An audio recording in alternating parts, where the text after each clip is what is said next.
அண்மை செய்தி. தூத்துக்குடி மாவட்டம் திருச்செந்தூரில் விடுமுறை தினம் மற்றும் அமாவாசையை முன்னிட்டு தற்போது பக்தர்கள் அதிக அளவு அங்கு குவிந்திருக்கிறார்கள். கடல் மற்றும் நாளைக்கிணறில் புனித நீராடி நீண்ட வரிசையில் காத்திருந்து பக்தர்கள் சுவாமி தரிசனம் செய்யக்கூடிய இந்த காட்சிகளை தற்போது நாம் பார்த்து வருகிறோம். திருச்செந்தூர் சுப்பிரமணிய சுவாமி கோவிலில் விடுமுறை தினம் மற்றும் அமாவாசையை முன்னிட்டு தற்போது பக்தர்களின் கூட்டம் அதிகமாக காணப்படுகிறது.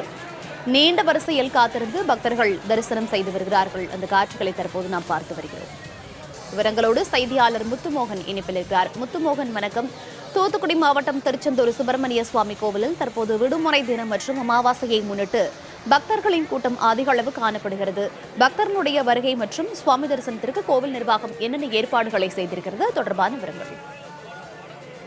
வணக்கம் மௌனிகா.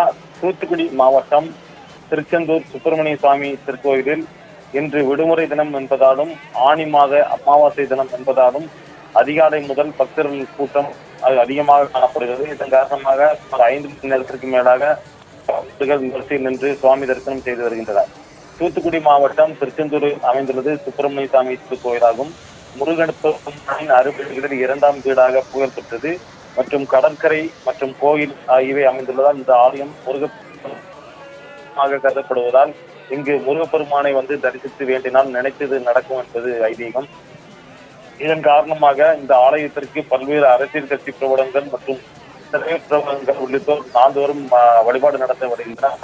இதே போன்று தமிழகத்தின் பல்வேறு பகுதிகளிலிருந்து பல்லாயிரக்கணக்கான பொதுமக்கள் மற்றும் மாநிலங்களிலிருந்தும் ஆலயத்திற்கு தொடர்ச்சியாக தரிசனம் செய்து வருகின்றனர். இந்நிலையில் இன்று ஞாயிற்றுக்கிழமை விடுமுறை என்பதாலும் ஆனி மாத அமாவாசை தினம் என்பதாலும் இன்று முருகப்பெருமானை தரிசிக்க வேண்டும் என்பதற்காக நேற்று இரவு முதலே சுப்பிரமணிய திருக்கோவிலில் பக்தர்கள் கூட்டம் அலைமோதியது.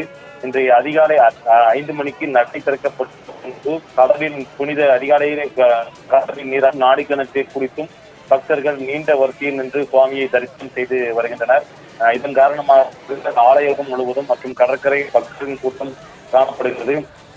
இதையொட்டி கோவில் நிர்வாகம் சார்பில் பலத்த போலீஸ் பாதுகாப்பு போடப்பட்டுள்ளது. மேலும் சிறப்பு தரிசன கட்டணம் மற்றும் 100 ரூபாய் தரிசனம் மற்றும் முதியோர் தரிசனம் செய்யக்கூடிய பகுதியில் அனைத்தும் பக்தர்கள் கூட்டமாக நிறைந்து காணப்படுகிறது. சுமார் 5 மணி நேரமாக வரிசையில் நின்று பக்தர்கள் தரிசனம் செய்து வருகின்றனர்.